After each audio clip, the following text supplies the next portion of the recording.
Good morning. आज हम आहरण पर ब्याज या इंटरेस्ट ऑन ड्राइंग्स के बारे में पढ़ेंगे। आहरण और आहरण पर ब्याज। उससे पहले आहरण का मतलब समझना जरूरी है। आहरण साझेदारों के द्वारा फर्म से निजी प्रयोग के लिए जो राशि निकाली जाती है, या निजी प्रयोग के लिए जो राशि निकाली जाती है उसे आहरण कहते हैं। पूंजी निकालने की बात तो हो रही है, लेकिन पूंजी हमेशा के लिए नहीं निकाली जाती है। यहाँ ये कह रहा है कि निजी प्रयोग के लिए, तो निजी प्रयोग के लिए जो राशि निकाली जाती है उसे आहरण कहते हैं।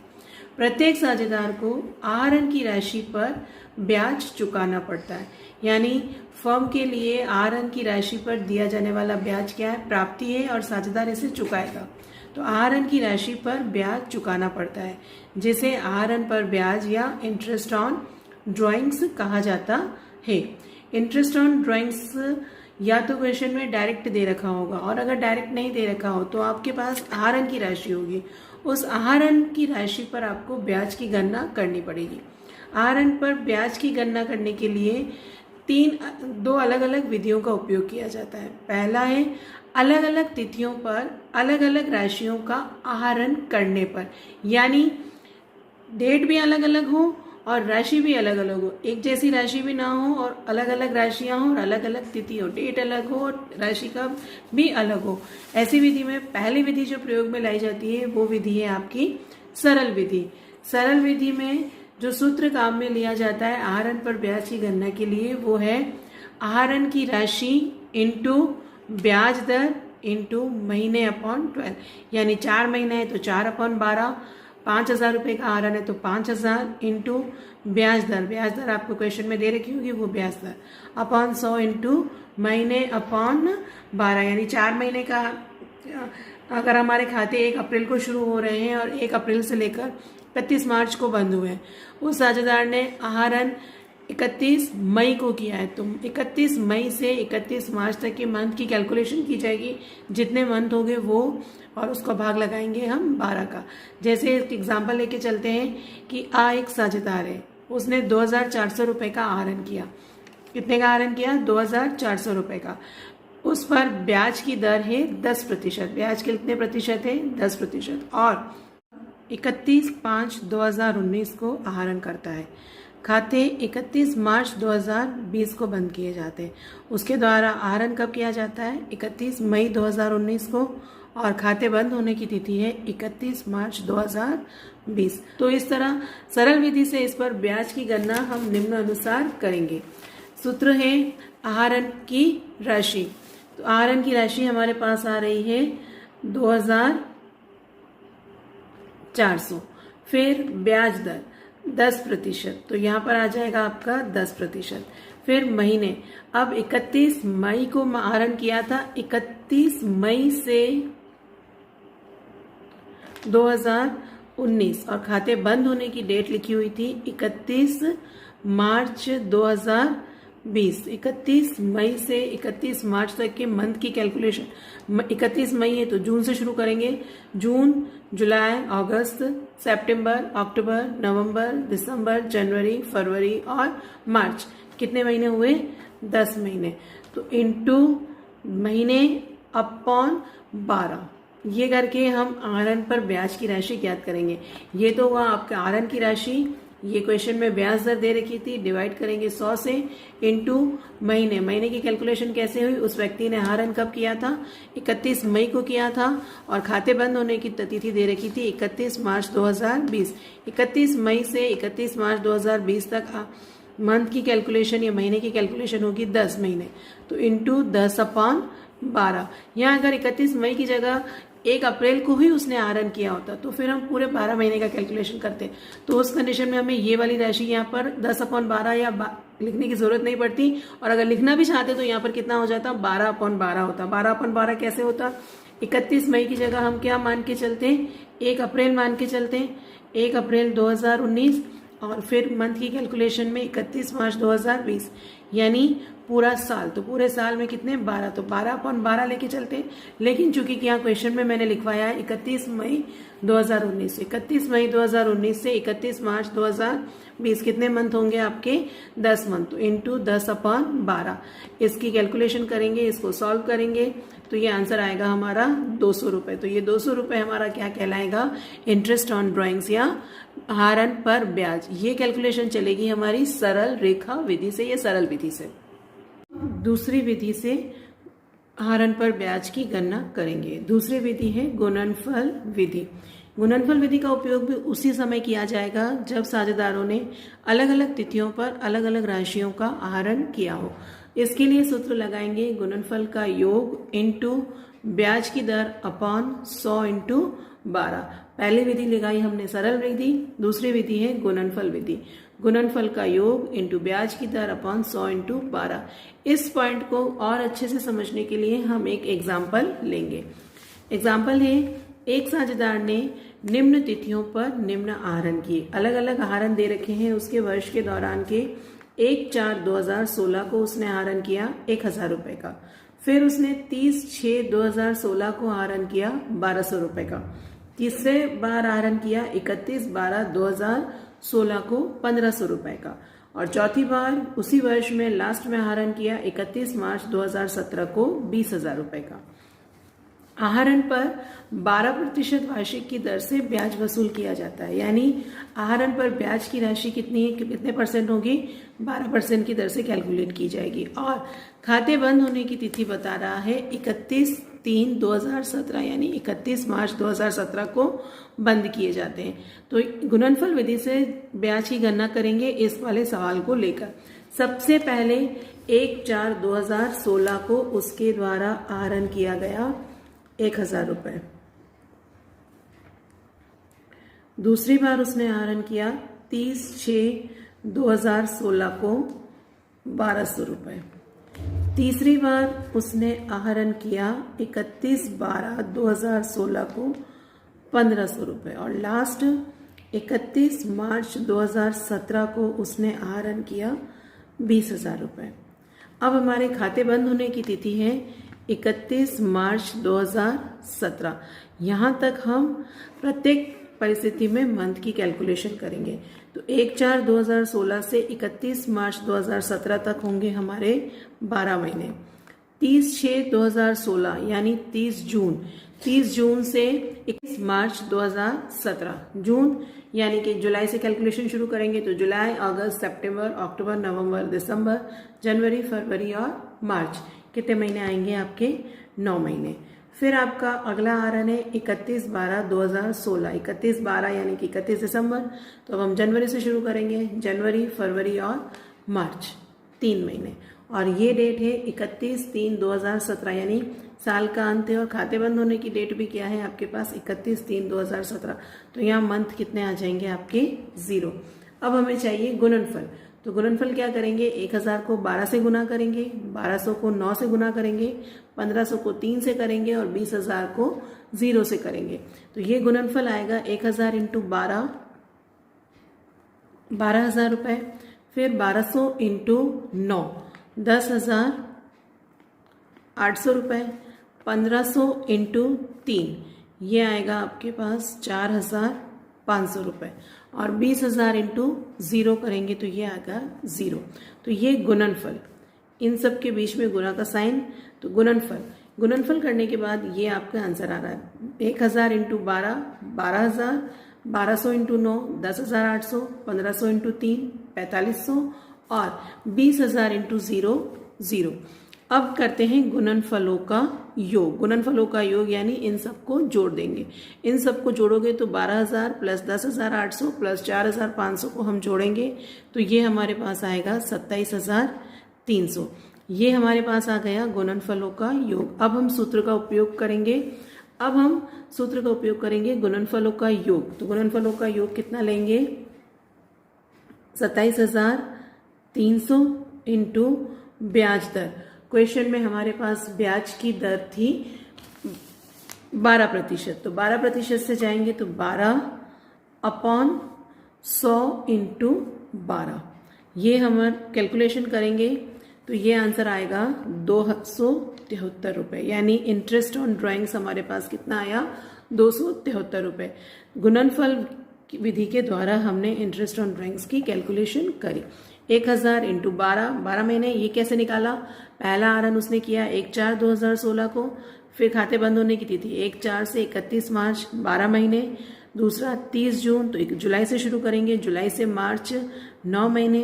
तीसरा दिसंबर में किया तो जनवरी से शुरू करेंगे, जनवरी से मार्च 3 महीने, और 31 मार्च को ही किया तो यहाँ पर 0।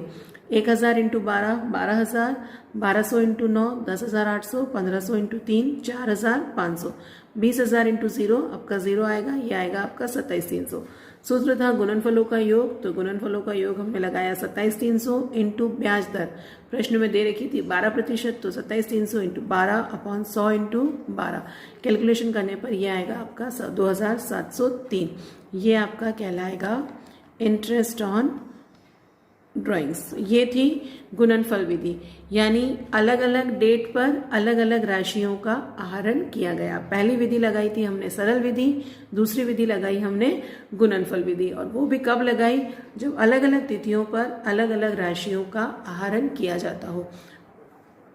अब हम दूसरी विधि पर आते हैं। दूसरी विधि है समान तिथियों पर समान राशि का आहरण करने पर। समान तिथि यानी डेट भी एक ही हो और राशि भी हर महीने क्या हो, समान हो।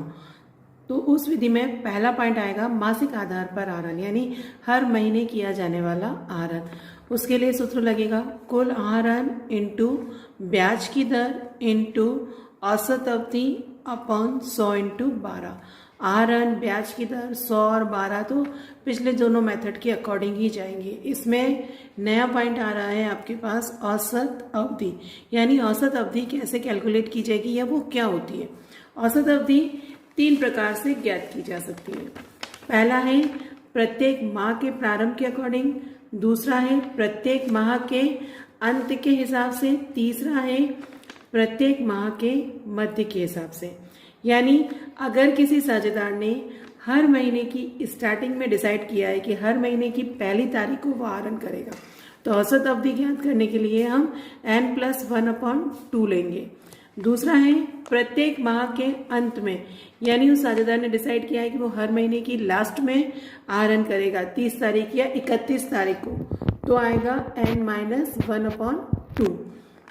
और तीसरा पॉइंट है प्रत्येक माह के मध्य में, यानी मध्य का मतलब हर महीने की 15 तारीख को आहरण करेगा, तो ऐसी दशा में लगाएंगे हम n/2।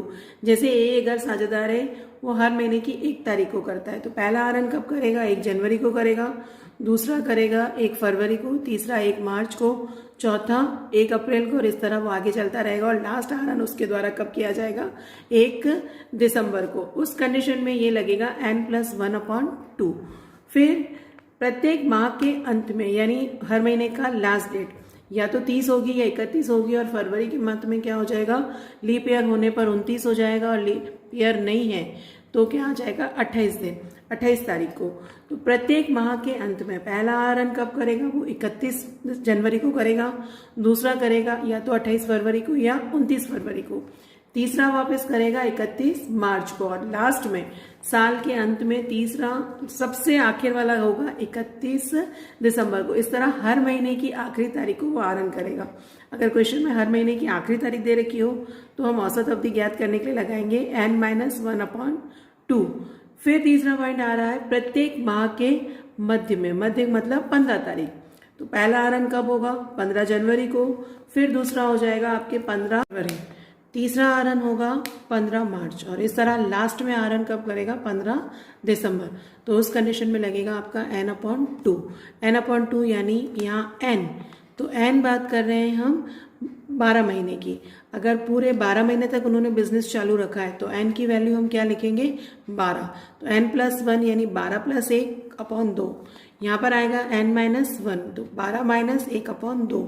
तीसरा वाले में आएगा n/2 यानी 12/2। इस तरह हम निकालेंगे।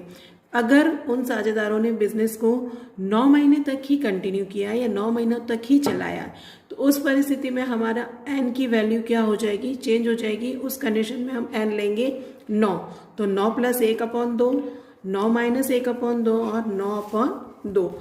या अगर प्रश्न में दे रखा है कि साझेदारों ने बिजनेस 6 महीने तक ही चालू रखा था या 6 महीने तक ही अपना व्यापार किया और 6 महीने में ही आरन किया, तो यहाँ पर चेंज होके क्या हो जाएगा, 6 + 1/2, 6 - 1/2 और यहाँ पर भी क्या आ जाएगा आपका 6/2। फिलहाल हम 12 लेके चलते हैं कि अगर साझेदारी व्यवसाय पूरे 12 महीने तक चलता है तो किस तरह से इस वाले तरीके से हम आहरण पर ब्याज की गणना करेंगे। इसके लिए भी वापस हम एक एग्जाम्पल लेंगे।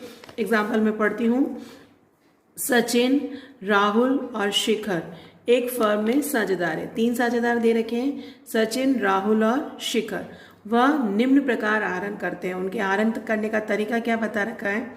सचिन प्रत्येक माह के प्रारंभ में यानी हर महीने की स्टार्टिंग में 1 तारीख को 2000 रुपये निकालता है। पहला आहरण होगा 1 जनवरी को 2000 रुपये निकालेगा, दूसरा 1 फरवरी को 2000 रुपये निकालेगा, फिर 1 मार्च को 2000 रुपये निकालेगा। इस तरह पूरे 12 महीने तक वो कितने पैसे निकालेगा, हर महीने की 1 तारीख को 2-2 हज़ार रुपये निकालेगा। दूसरा कह रहा है राहुल प्रत्येक माह के अंत में यानी 30 तारीख या 31 तारीख को कितने पैसे निकाल रहा है, 3000।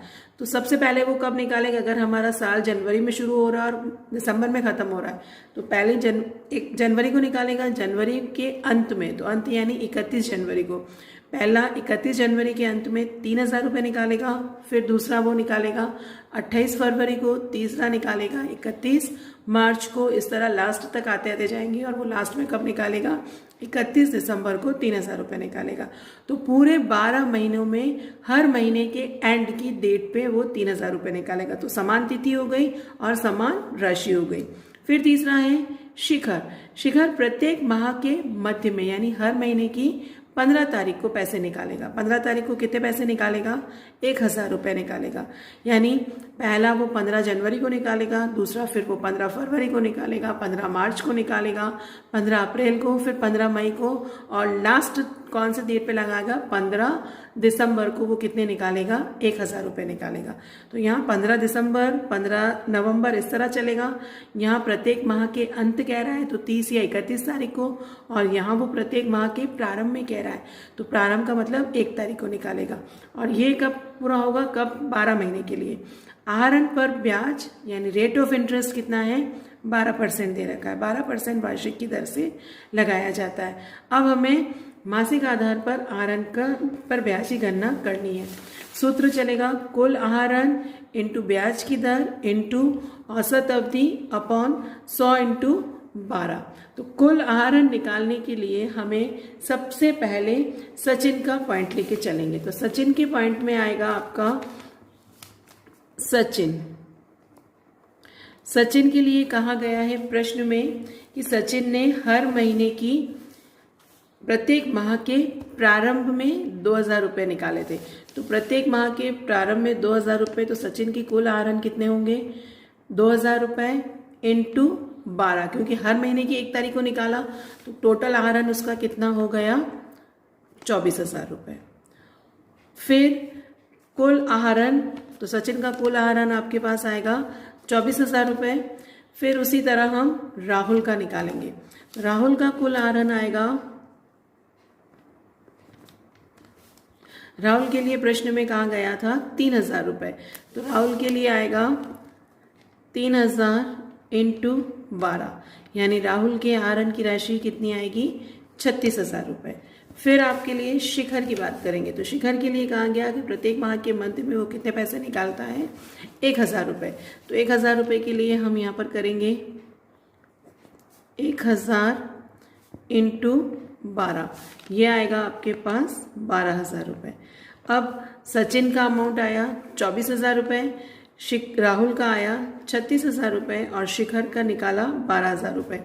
ये तो हमारे पास आए उनके कुल आहरण। अब हम इस पर ब्याज की गणना करेंगे। तो सचिन के लिए और प्रत्येक माह का, और उसके लिए पहले हम क्या निकालेंगे, औसत अवधि। तो सचिन के लिए औसत अवधि आएगी n+1/2। n+1/2 क्यों करेंगे? क्योंकि सचिन ने प्रत्येक माह के प्रारंभ में किया है। तो 12 + 1/2, ये आएगा 12 + 1/2, 6.5। तो औसत अवधि यहाँ पर कितनी आएगी? 6.5 आएगी। फिर हम निकालेंगे राहुल का। राहुल ने चूंकि हर महीने के एंड में किया है, तो एंड के लिए हम लगाएंगे n-1/2। इसमें आएगा 12 - 1/2, ये आपके पास आएगा 5.5। फिर शिखर का आएगा n/2। n/2 क्यों करेंगे? क्योंकि शिखर ने हर महीने के मध्य में निकाला है। तो 12 महीने अपॉन 2, इसमें आएगा आपके 6। तो ये तो इन सब की क्या आ गई? आपकी औसत अवधि आ गई। और उसके अलावा ऊपर जो दे रखे थे, ये इन सब के क्या आ गए? आहरण आ गए। कुल आहरण सचिन का कितना है? 24,000, राहुल का 36,000 और शिखर का 12,000। अब हम उस सूत्र का उपयोग करते हुए तीनों के आहरण पर ब्याज की राशि की गणना करेंगे। सचिन के लिए आएगा, सचिन का आहरण था 24,000 रुपये, ब्याज की दर है 12/100 और उसकी औसत अवधि आई है 6.5। तो 6.5/12, ये कैलकुलेशन करोगे तो सचिन का रेट ऑफ इंटरेस्ट आएगा आपके पास 1,560।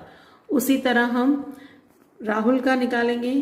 तो राहुल का कुल आहरण हमने निकाला था 36,000, उसका भी वही 12/100 इंटू 5.5/12, ये आएगा आपके पास 1,980 रुपये। फिर आएगा आपके पास शिखर का। शिखर का कुल आहरण है 12,000 रुपये, रेट ऑफ इंटरेस्ट 12% और औसत अवधि उसकी हमने निकाली 6/12। तो 6/12 करने पर उसका रेट ऑफ इंटरेस्ट रेट आएगी, इंटरेस्ट ऑन ड्राइंग्स आएगा 720 रुपये। इस तरह तीनों साझेदार का अलग अलग इंटरेस्ट ऑन ड्राइंग्स आएगा। सचिन के 1,560 रुपये, राहुल के 1,980 रुपये और शिखर के 720 रुपये इंटरेस्ट ऑन ड्राइंग्स आएगा। तो ये समान तिथि पर समान राशि का आहरण करने पर कैलकुलेशन इस तरह से की जाएगी।